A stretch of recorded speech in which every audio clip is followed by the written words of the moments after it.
میں نے گزشتہ رات کی بچی ہوئی شراب اس کے سامنے رکھی۔ وہ گھبرایا ہوا سا تھا۔ اس نے بغیر پانی ملائے شراب کا آدھا گلاس چڑھا لیا۔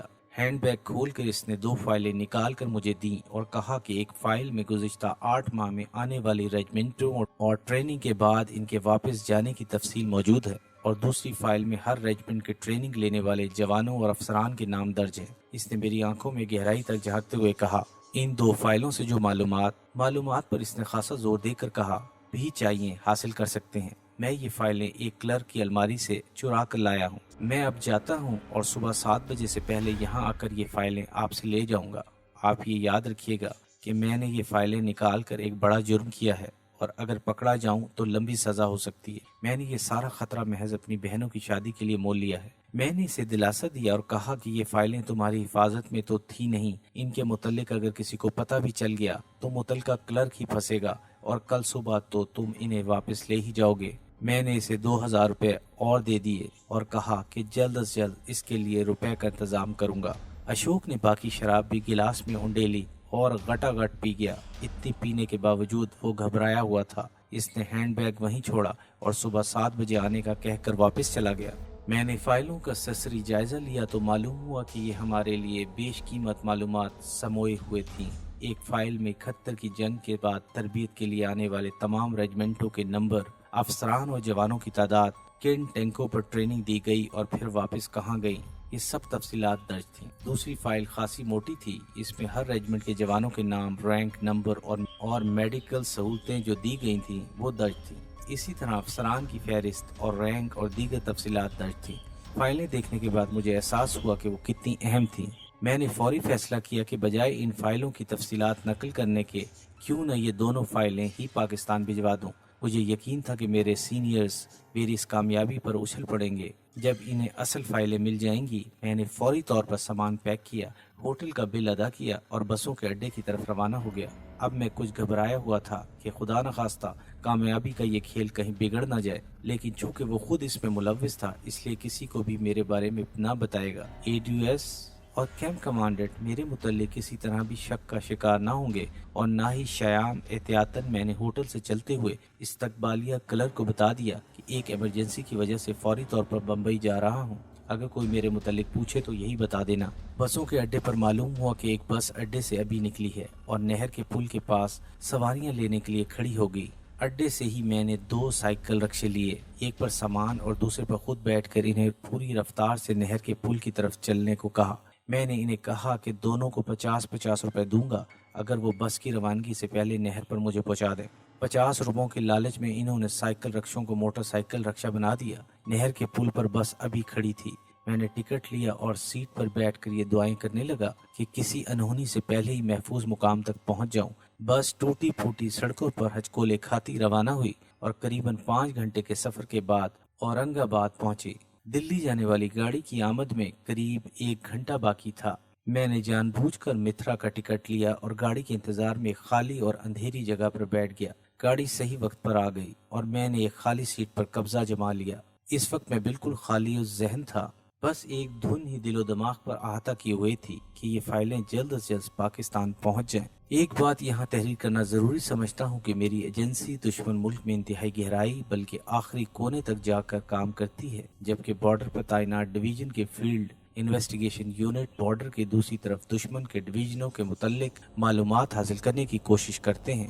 ان فائلوں کے ذریعے جہاں تک دشمن کے آرمڈ ڈویژن 10 انڈیپینڈنٹ بریگیڈ کا تعلق ہے، ان کی ریجمنٹوں کی ٹریننگ، کن نئے ٹینکوں کی کن ریجمنٹوں کو سپلائی کے متعلق 71 کی جنگ کے بعد ہر بات روز روشن کی طرح عیاں ہو گئی تھی، اور FIU کا کام بہت سہل ہو گیا تھا۔ جو گاڑی دلی کی طرف بڑھتی گئی، میں نارمل ہوتا گیا کہ میں ڈینجر زون سے باہر آ گیا تھا۔ اگرچہ پورا بھارت ہی میرے لیے ڈینجر زون تھا، لیکن احمد نگر سے اتنی اہم معلومات اور کلاسیفائڈ فائلز کے ساتھ خیریت سے نکل آنا بالکل سانپ کے بل سے بخیر و عافیت نکل آنے کے مترادف تھا۔ روانگی کے وقت سے لے کر اب تقریباً 24 گھنٹے سے زیادہ ہو چکے تھے اور صبح صادق کا وقت تھا۔ جب گاڑی دلی پہنچی، میں نے ٹیکسی لی اور سیدھا لودھی ہوٹل جا کر کمرہ لے لیا۔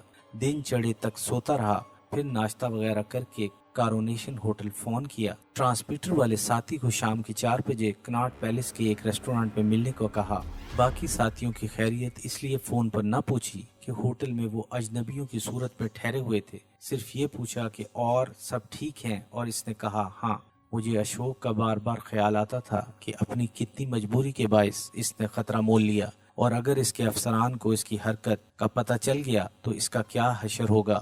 اس خیال کے ساتھ ہی مجھے سکوت ڈھاکہ، بھارتی فوج اور مکتی باہنی کے مشرقی پاکستان کے بے گناہ شہریوں اور فوجیوں کے ساتھ بربریت کی انتہا سے بھی زیادہ مظالم کے مناظر ایک تیز فلم کی طرح میرے دماغ میں گھوم گئے۔ وہ لاکھوں زخم جو ہمارے دل اور ہماری روحوں پر لگ چکے تھے، ان میں سے میں نے صرف ایک پر مرہم رکھا تھا، اور ساتھ ہی مجھے یہ مقولہ یاد آ گیا کہ جنگ اور محبت میں ہر چیز جائز ہے، اور ہماری ایجنسی کا ایک مقولہ تھا کہ ہم زمانے امن میں جنگ کرتے ہیں اور جنگ کے دوران اپنی کی ہوئی جنگ کے نتائج دیکھتے ہیں، اور میں اس وقت حالت جنگ میں تھا۔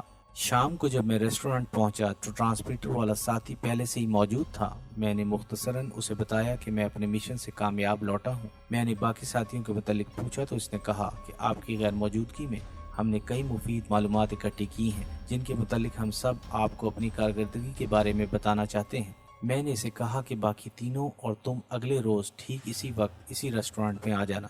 اس وقت تو سب سے ضروری اور اہم کام یہ ہے کہ ٹرانسمیٹر پر پیغام بھیجنا ہے۔ کیا تم نے اپنے ہوٹل سے ٹرانسمیٹر پر آزمائشی رابطے کی کوشش کی ہے؟ اس نے اس بات میں جواب دیا۔ تو میں نے اسے کہا کہ ابھی ہوٹل چلو، میں پیغام لکھ کر دیتا ہوں، اسے میرے سامنے ٹرانسمٹ کرو۔ ہم دونوں اکٹھے کارونیشن ہوٹل پہنچے۔ باقی ساتھیوں کو پتہ بھی نہ چلا اور ہم ٹرانسمیٹر والے کمرے میں داخل ہو گئے۔ کمرہ احتیاط سے بند کیا۔ یہ کمرہ ہوٹل میں دوسری منزل پر کونے میں تھا۔ ہم نے کھڑکیاں کھول دیں۔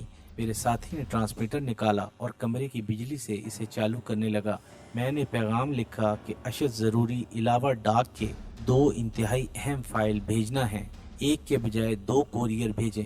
مجھ سے صرف پہلے والا کوریئر ہی ملے، جبکہ دوسرا نیا اس کی نگرانی کرے۔ جب یہ پیغام دیا گیا اور جواب پیغام موصول ہوا بھی مل گیا تو مجھے تسلی ہوئی۔ اس دوران میں ایک نہیں 10 خفیہ پیغامات پاکستان بھیجے۔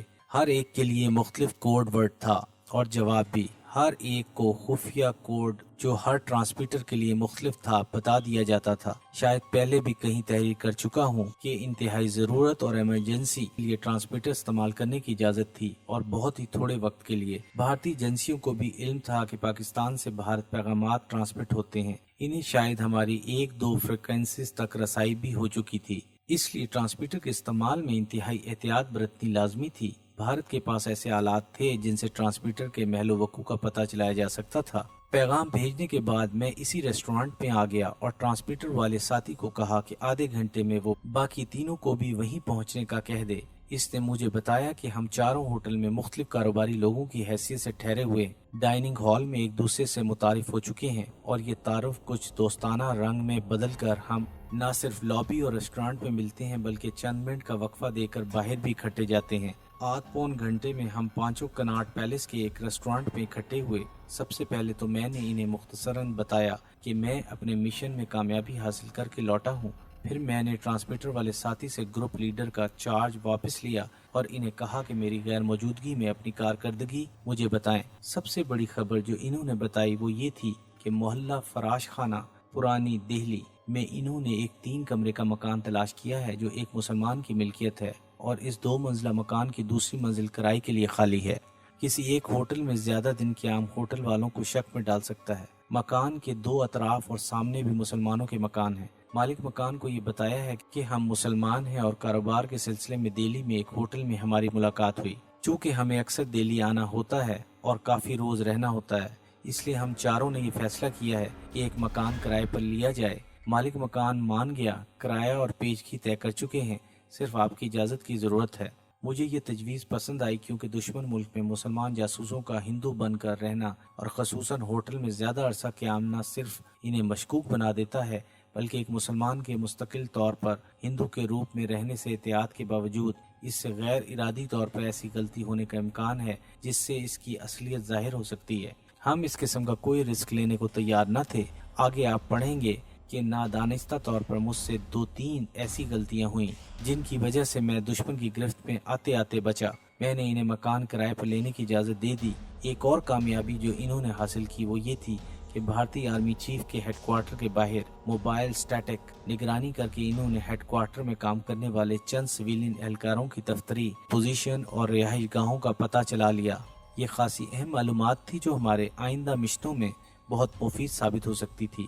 تربیت یافتہ فوجی تو خاصے محتاط ہوتے ہیں، لیکن سویلین ملازمین بالکل ہمارے سویلین ملازمین کی طرح بے پرواہی برتتے ہیں اور انہیں قابو کرنا نسبتاً آسان ہوتا ہے۔ کچھ اور معلومات بھی انہوں نے مجھے دیں اور قریباً 1 گھنٹے کی میٹنگ کے بعد ہم نے اپنی اپنی راہ لی۔ میں نے انہیں 2 دن بعد اسی جگہ پر اسی وقت ملنے کو کہا۔ ان 2 دنوں میں انہوں نے مکان کرائے پر لے کر شفٹ کرنا تھا۔